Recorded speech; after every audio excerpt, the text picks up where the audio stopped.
Bonjour à tous, j'espère que vous allez bien. Bienvenue pour ce nouveau numéro de l'Exode-Call, aujourd'hui numéro 73. Et pour ce numéro, je vous propose l'étude d'une fonction à plusieurs variables. Il va falloir démontrer que cette fonction est C1 sur R2 sans être C2. Donc un exercice assez classique de deuxième année de classe préparatoire où il va falloir étudier la régularité d'une fonction à plusieurs variables. Bon, j'ai pas grand chose à vous raconter là tout de suite concernant cet exercice. J'aimerais d'abord vous laisser la possibilité de réfléchir sur cet exercice et notamment essayer de vous souvenir des notions de régularité que je vais rappeler d'ici peu avant que je ne dise quoi que ce soit. Donc je vous invite à faire une petite pause pour d'abord vérifier que ces notions vous les avez encore en tête, puis tenter de résoudre l'exercice par vous-même. Ok, donc je vais commencer par un rappel concernant les notions de régularité. Je pense que ça ferait pas de mal, surtout pour les fonctions à plusieurs variables. On a, je pense, souvent tendance à les oublier. Alors je vais faire un rappel sur la notion de C1 pour les fonctions à plusieurs variables. On va dire qu'une fonction est C1 sur un ouvert de Rn si et seulement si phi est continuellement différenciable. Alors différenciable, vous devriez savoir ce que c'est. Si vous avez vu les fonctions à plusieurs variables, normalement ça fait partie des notions importantes à comprendre. Donc dire qu'une fonction est différenciable, c'est dire que si je prends deux vecteurs a et h, et que je regarde phi de a plus h, je devrais être capable de le décomposer sous la forme phi de a plus une partie linéaire en h, plus une partie qui va être négligeable selon la norme de h, donc quand h tend vers 0. Donc j'insiste, il faut que cette chose-là soit linéaire. Et si une telle fonction phi admet une décomposition de la sorte, alors on dit que la fonction est différenciable, et en fait la différentielle de f selon a, ça va être exactement cette partie linéaire en h.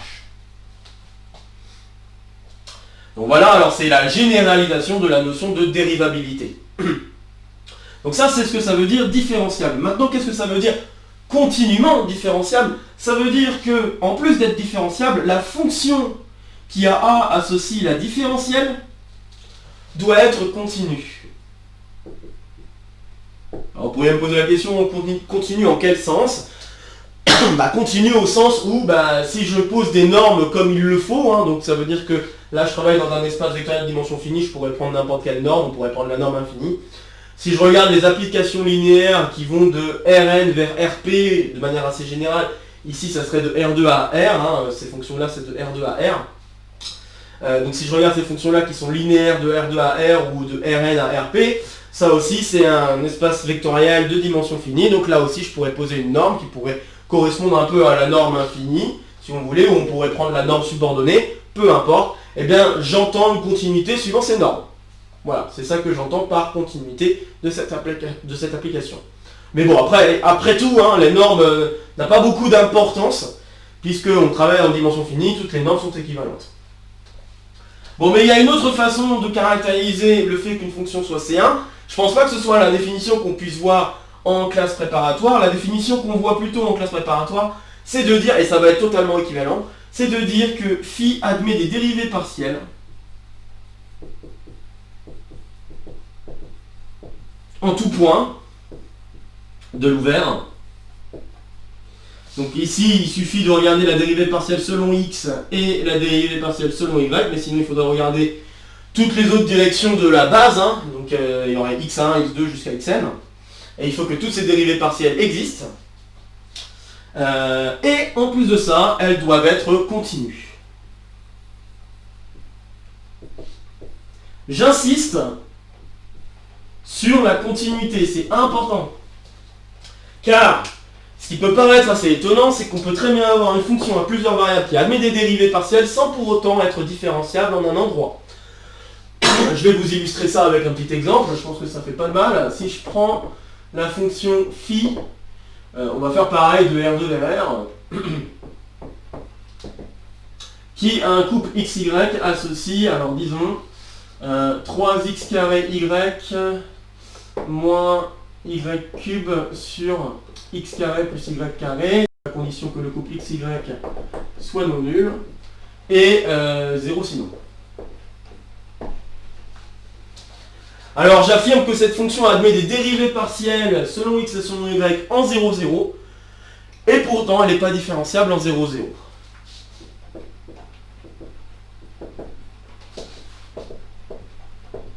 En fait, elle admet même des dérivées partielles selon toute direction.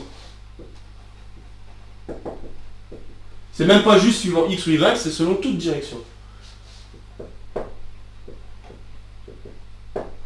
En 0, 0, mais n'est pas différentielle. En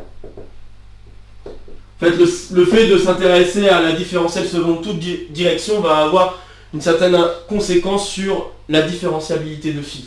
Donc en effet, si on s'y attarde un petit peu, juste pour expliquer pourquoi ça ne va pas marcher, bah en fait, si vous prenez n'importe quelle direction, donc je prends V, un vecteur, on va l'appeler AB, et ça doit être un vecteur non nul de R2, donc R2 étoile, ok.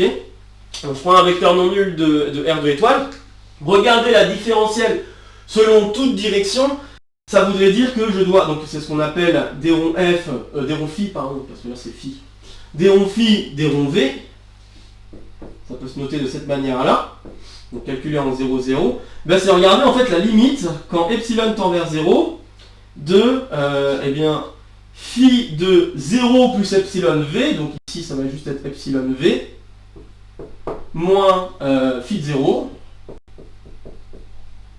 sur epsilon. Et si vous faites bien attention à l'expression que nous avons, vous pourrez remarquer qu'il y a un epsilon cube qu'on peut mettre en facteur au numérateur, un epsilon carré qu'on pourra mettre en facteur au dénominateur, ça se simplifie, ça nous donne un epsilon fois la fonction calculée en AB, et puis bah, vous pourrez remarquer que le epsilon qui est sorti va pouvoir se simplifier avec le divisé par epsilon ici. Donc en fait, cette dérivée partielle, on va se rendre compte que ça va être tout simplement phi de V, donc phi de AB. Je ne fais pas tous les détails, je vous laisse le faire par vous-même si vous voulez avoir plus de détails. Mais voilà ce qui est. Et donc, il y a un résultat important. Si la fonction était différenciable en 0, 0, donc si phi est différenciable en 0, 0, et c'est là l'intérêt d'avoir regardé la dérivée partielle selon n'importe quelle direction, eh bien on va pouvoir dire la chose suivante. La différentielle en 0, 0 de phi calculée en v, et bien c'est la même chose que la dérivée partielle de phi selon la direction v calculée en 0, 0. C'est un petit résultat qui n'est pas très difficile à démontrer. Et donc là, ce qui est assez étonnant, c'est que ici, ça va nous donner phi de v donc. Mais le problème, c'est que cette fonction phi, elle est clairement pas linéaire. Or, normalement, ce truc-là devrait être linéaire en v. Donc on a une contradiction. Or, phi n'est pas linéaire. Donc contradiction.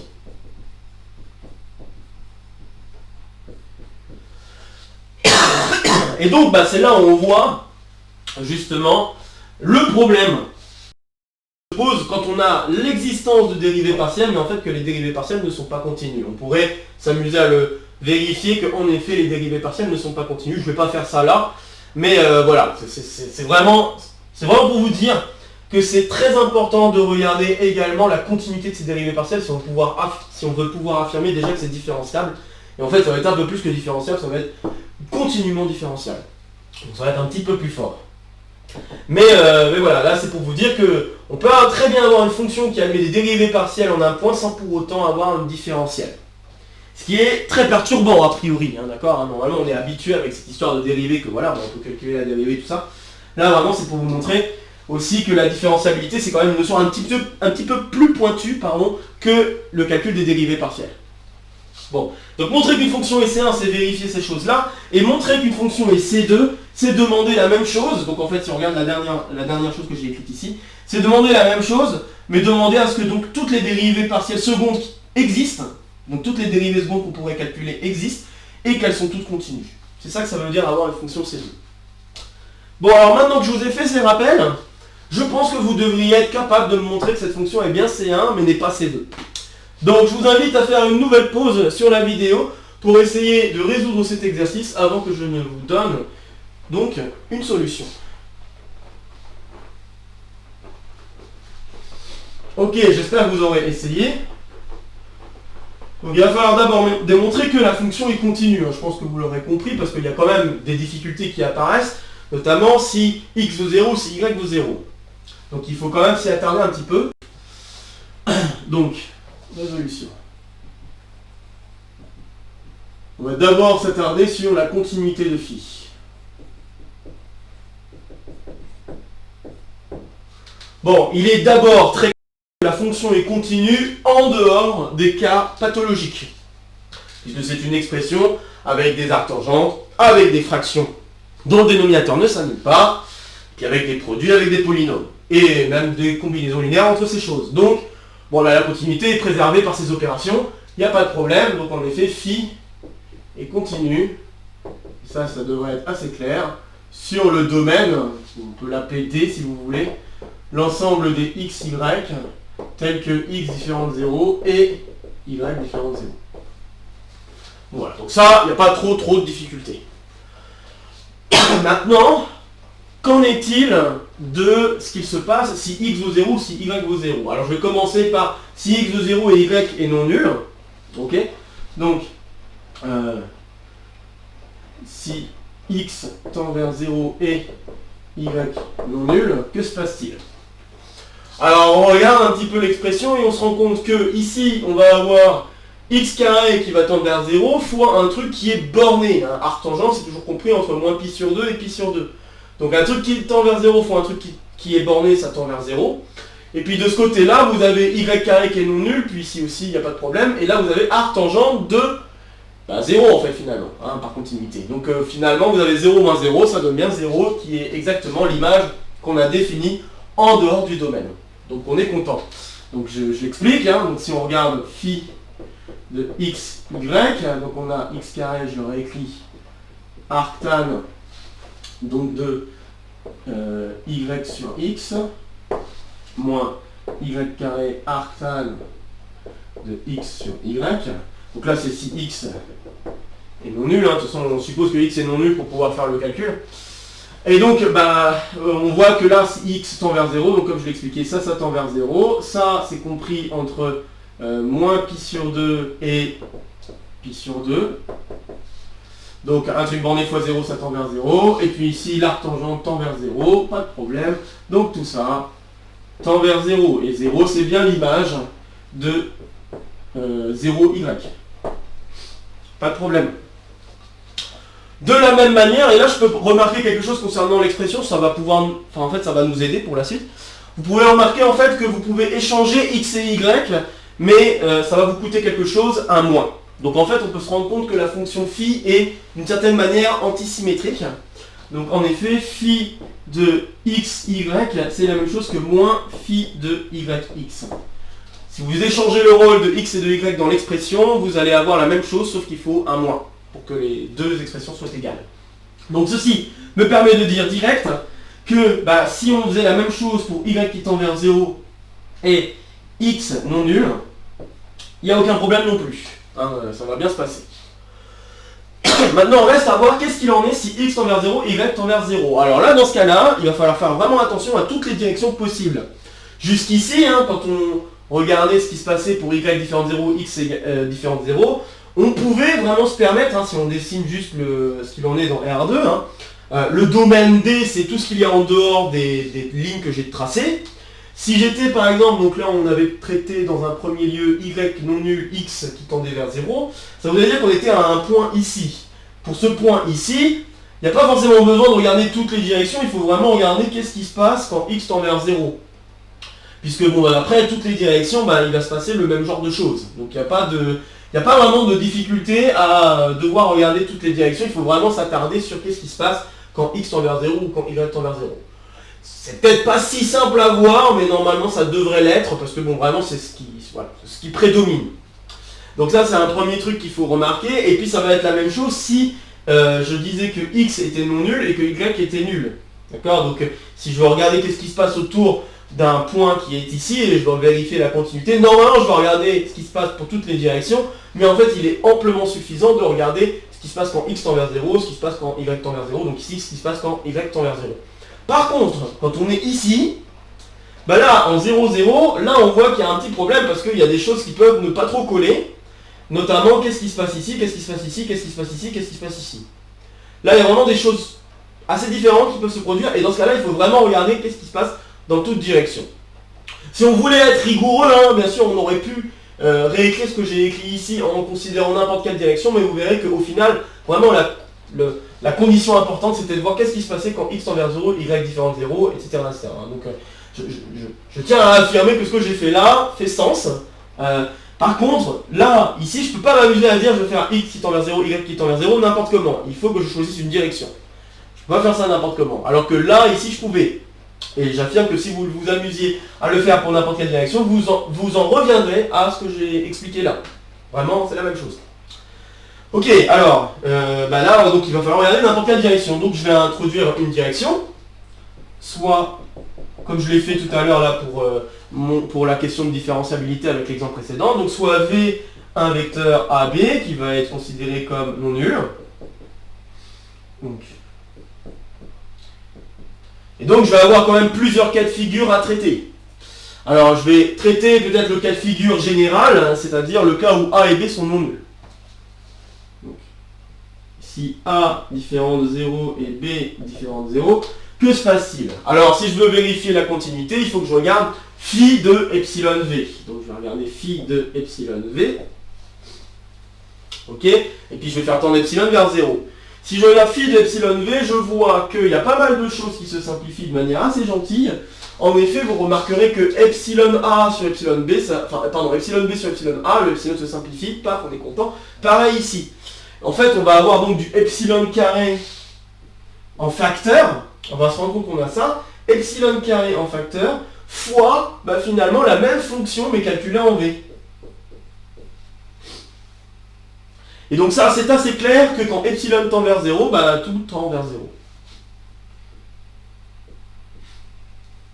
Youpi.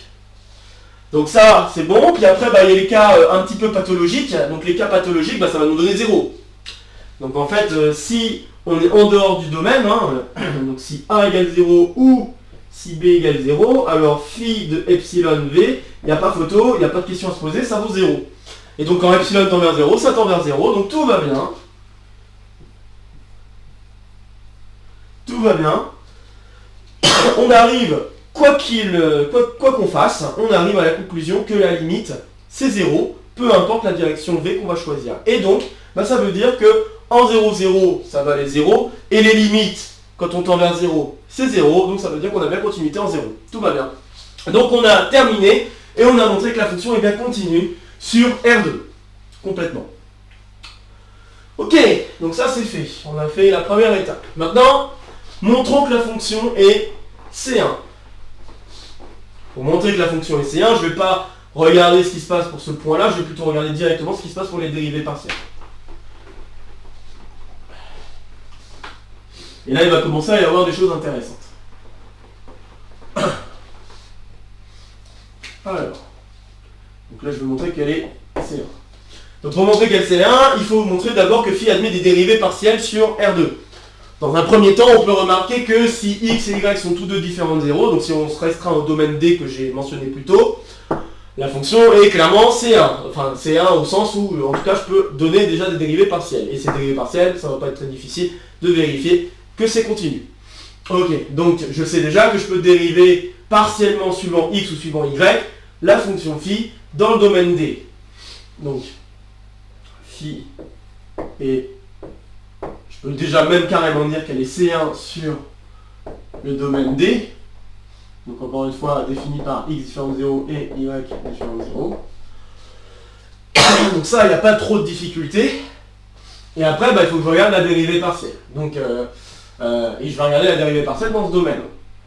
Alors il y a quelque chose qu'il faut remarquer tout de suite aussi, qui va être très utile encore une fois. Je vous rappelle qu'on avait une antisymétrie sur phi.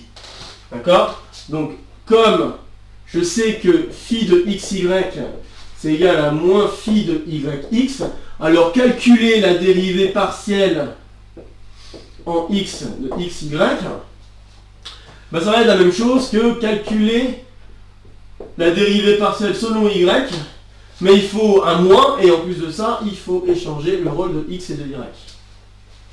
via cette antisymétrie, si je suis capable de montrer que la dérivée de phi suivant x est continue, alors j'en déduis que la dérivée selon y va être également continue.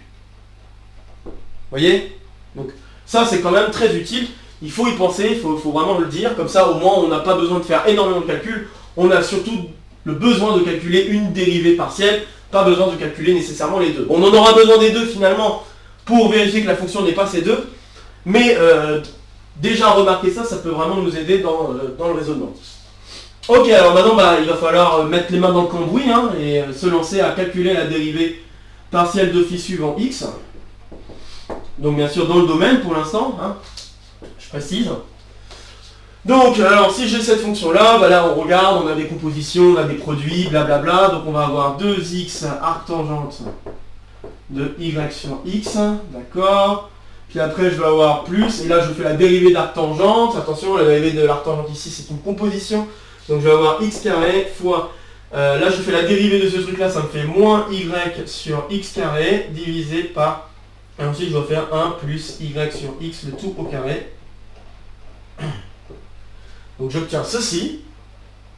Puis après il faut que je dérive ce truc là, donc là je dérive ce truc là, ça me donne moins y carré. Donc 1 sur y sur 1 plus x sur y carré. Bon, très bien, jusque là on est plus ou moins content en tout cas. Donc on a le 2x arc tangente y sur x.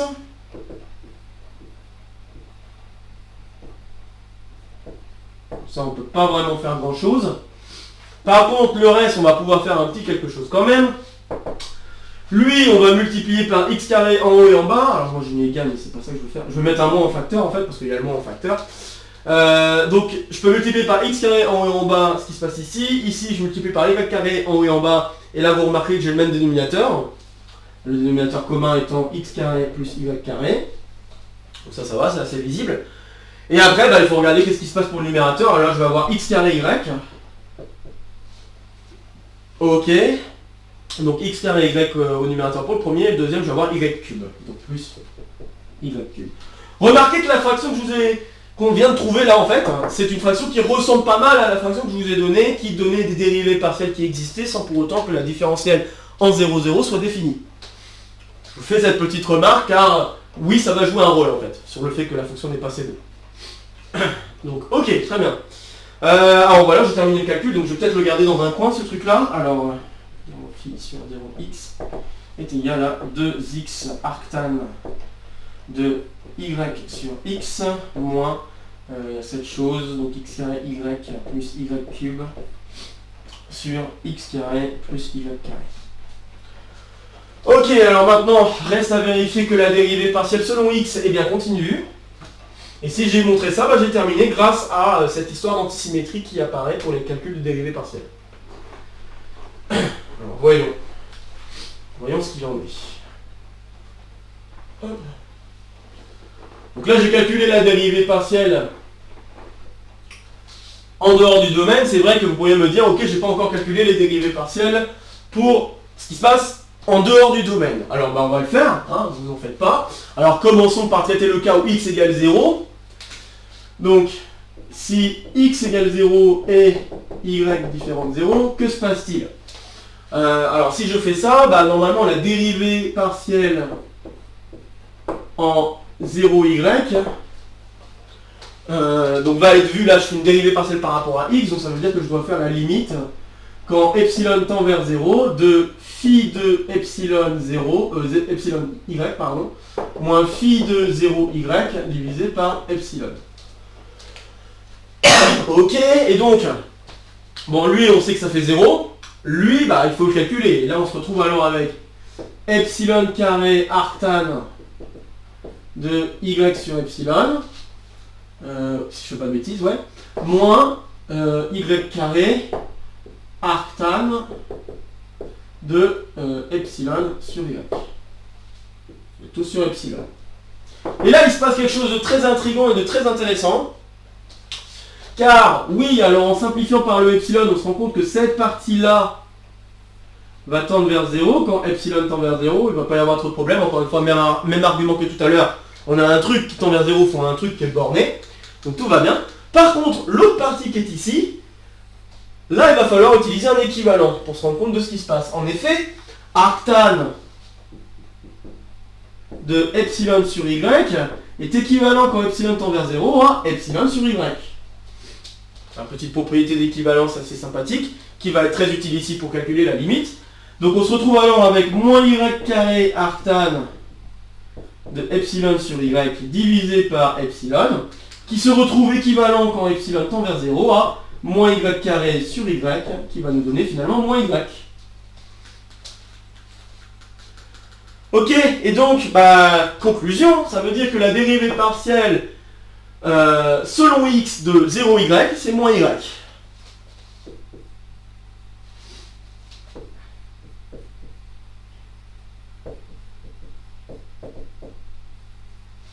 Donc on a ceci déjà. Donc là je vais l'écrire, ça c'est important. Donc là c'est pour l'instant c'est dans le domaine ce truc là. En dehors de domaine, il faut regarder 0y, et là on vient de trouver que ça fait moins y. D'accord? Donc ça c'est bon. Ensuite, il faut regarder ce qui se passe pour x0. Lui, bon c'est plus facile. Et puis 0, 0, vous allez voir aussi que c'est plus facile également. Donc, si je regarde maintenant qu'est-ce qui se passe quand x est différent de 0 et y égale à 0, alors je vais avoir ceci, et donc je vais faire la limite quand epsilon tend vers 0 de phi de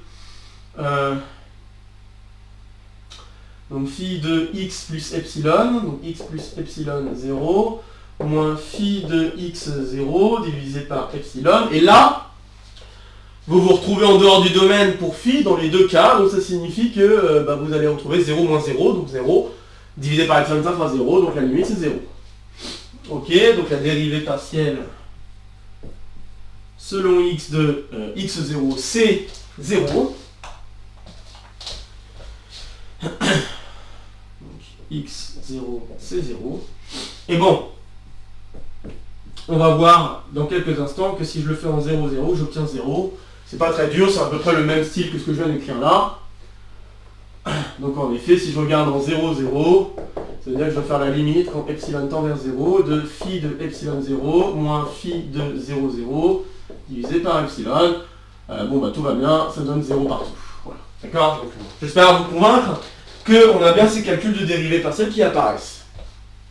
Bon, maintenant, reste à vérifier, est-ce que la fonction d rond phi sur d rond x est bien une fonction continue? Si elle est continue, j'en déduis la continuité également pour d rond phi sur d rond y, grâce à la relation dont on a déjà parlé avant, l'antisymétrie de phi. Et donc on conclut que la fonction est C1. Alors pour savoir ça, il va falloir regarder mon expression de départ et regarder qu'est-ce qui se passe quand x tend vers 0, quand y tend vers 0, puis quand les deux tendent vers 0. Donc je repars de mon expression de départ,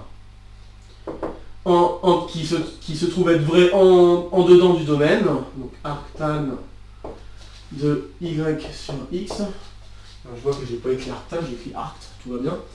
Donc moins x carré y plus y cube sur x carré plus y carré. Très bien, donc là j'ai quelque chose qui est en dehors du domaine. Maintenant, qu'est-ce qui se passe si j'ai, donc on va dire d'abord x qui tend vers 0, y non nul. Je pense que c'est le cas un peu pathologique et qu'il faut peut-être, sur lequel il faut peut-être s'attarder un petit peu. Donc, que se passe-t-il dans ce cas-là? Alors dans ce cas-là, on regarde, et puis lui, on voit assez vite que ça va tendre vers... Donc les x se simplifient, je me retrouve avec y cube sur y carré, avec un moins devant, donc ça c'est assez clair que ça se tend vers moins y. Très bien. Maintenant, si je regarde ce qui se passe ici, donc là j'ai x qui tend vers 0, donc là encore une fois j'ai un truc qui est borné, fois un truc qui tend vers 0. Donc ça va tendre vers 0 ce truc là, donc tout ça tend vers 0. Et donc on est content, en effet, quand x tend vers 0 et que y est différent de 0, on se retrouve bien avec moins y comme limite. Très bien. Encore une fois, je devrais normalement faire ça sur toutes les directions possibles, mais en fait il se trouve que c'est totalement équivalent à faire ce que je viens de faire. D'accord? Bon. Alors ça c'est une chose. Ensuite, qu'en est-il maintenant si je suppose que x est différent de 0, y tend vers 0. Alors maintenant, encore une fois, on regarde dans le blanc des yeux l'expression qu'on a sous les yeux. Et on voit que là, quand y tend vers 0, ici tout ça va tendre vers 0.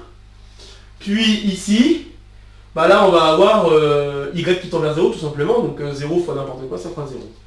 Très bien, donc on est content, on a terminé. Et bon, voilà. Donc là, le premier truc qui tend vers 0 de manière assez évidente, tout comme le deuxième tend vers 0 de manière assez évidente.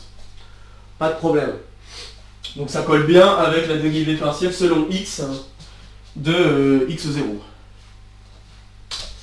Reste le cas où x tend vers 0 et y tend vers 0. Et là, j'ai pas le choix, il faut prendre une direction pour vraiment se rendre compte de ce qui se passe. Donc je prends v, un vecteur AB, et je fais comme d'habitude, je vais regarder la dérivée partielle selon epsilon v. Donc selon cette direction v, puis je vais regarder qu'est-ce qui se passe quand epsilon tend vers 0. Donc j'obtiens alors 2 epsilon. Alors peut-être que je peux aller vite. Je vais peut-être aller vite sur ce coup-là. Donc, ce que vous pouvez remarquer, comme tout à l'heure, les epsilon se simplifient dans la fraction très bien. Et puis là, il y a un epsilon qui va sortir. Puis ici, pareil, il y a des epsilon qui vont simplifier. Il y a un epsilon qui va sortir. Donc en fait, on se rend compte qu'on va avoir epsilon fois d rond phi sur d rond x calculé en v. Et on a vu qu'est-ce qui se passait pour n'importe quel vecteur v, hein, donc il n'y a pas de problème, ça pose aucun problème sur le calcul. Maintenant, quand epsilon tend vers 0, bah ça tend vers 0. Et donc ça colle bien avec la dérivée partielle en 0, 0. Bon voilà, youpi, on a donc terminé, on a montré que la dérivée partielle de phi selon x est continue. Et encore une fois, je le répète, grâce à l'antisymétrie qu'on a exhibé dès le début de l'exercice, eh bien on peut en effet affirmer la chose suivante. Donc la dérivée selon x de xy, c'est la même que moins la dérivée de phi suivant y calculée en yx. Et donc cette antisymétrie me permet de dire que, en fait, connaître des choses sur la dérivée partielle en x me permet de connaître des choses sur la dérivée en y, en fait complètement. Et donc le fait de savoir que cette dérivée partielle en x est continue me permet de dire que la dérivée partielle en y est continue également. Terminé, on peut conclure donc que on a bien une fonction qui est C1.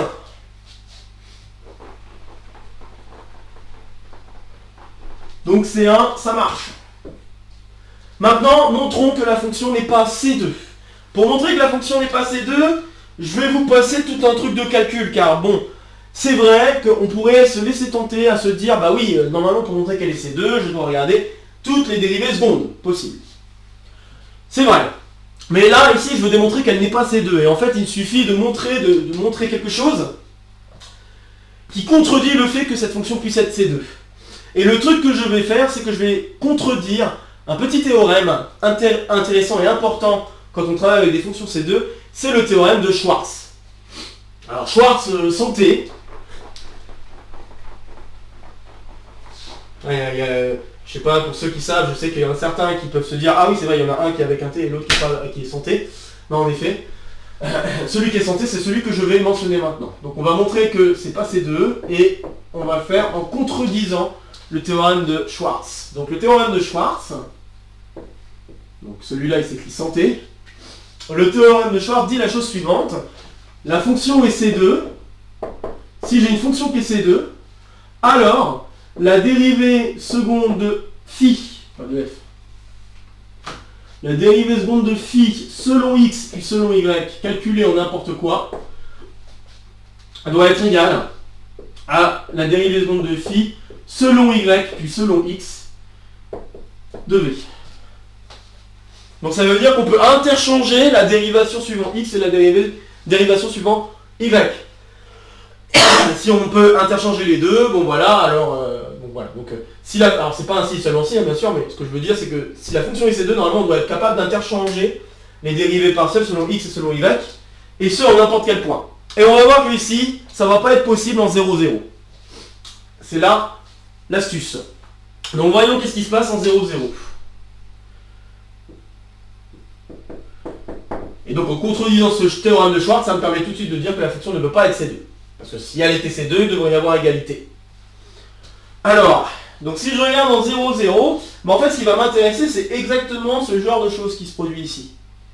En effet, si je m'amuse à faire la dérivée selon y après avoir fait la dérivée selon x de 0 en 0, 0, donc si je m'amuse à faire ça, ça veut dire que je dois faire la limite, hein, j'utilise la définition, quand epsilon tend vers 0, eh bien je dois faire la dérivée de phi selon x calculée en 0 epsilon, moins la dérivée selon x calculée en 0, 0, divisé par epsilon. Jusque là, j'espère que vous êtes d'accord avec moi. Maintenant, je sais que la dérivée selon x de 0 epsilon, c'est moins epsilon. Donc je me retrouve alors avec la limite, quand epsilon tend vers 0 de moins epsilon, là l'autre ça va faire 0, hein, divisé par epsilon. Les epsilon se simplifient, ça me donne moins 1. Et en limite, bon, il n'y a pas de problème, ça donne moins 1. Maintenant, si j'interchange, que je fais la dérivée selon x après avoir fait la dérivée selon y en 0, 0, et bien là je dois faire la limite quand epsilon tend vers 0 de la dérivée de phi selon y à calculer en epsilon 0 moins la dérivée selon y 0, 0 divisé par epsilon. Et là bah, j'utilise l'antisymétrie, hein, donc l'antisymétrie me permet de dire que bah, faire cette chose, je sais que c'est la même chose que moins la dérivée partielle selon y de yx. Donc ça veut dire qu'il faut échanger le rôle de x et de y, et il y a un signe moins qui apparaît, donc finalement, là il y avait déjà moins epsilon, ça deviendra donc plus epsilon en fait ce truc-là. Donc j'obtiens alors limite quand epsilon tend vers 0 de epsilon sur epsilon. Puisque l'autre truc ça reste 0, il n'y a pas de problème. Et epsilon sur epsilon ça fait 1, et donc bah j'obtiens 1. Conclusion, j'en déduis que la dérivée seconde de phi faite selon x puis selon y, donc le premier que j'ai calculé en 0, 0, c'est bien différent de la dérivée seconde de phi faite selon y puis selon x, donc je vais mettre x ici puis y. Voilà. Et donc bah, d'un côté on avait obtenu en effet moins 1 et de ce côté-là on a obtenu 1. Donc ceci contredit le théorème de Schwarz et me permet d'affirmer direct que la fonction n'est pas C2 sur R2. Car elle n'est pas C2 en 0. Et voilà. Ça permet d'éviter bon nombre de calculs comme des calculs de dérivée seconde. Bon, si vous aviez fait les calculs de dérivée seconde, normalement vous devriez trouver quelque chose de la forme x carré moins y carré sur x carré plus y carré. Je le dis direct si vous avez fait ce calcul.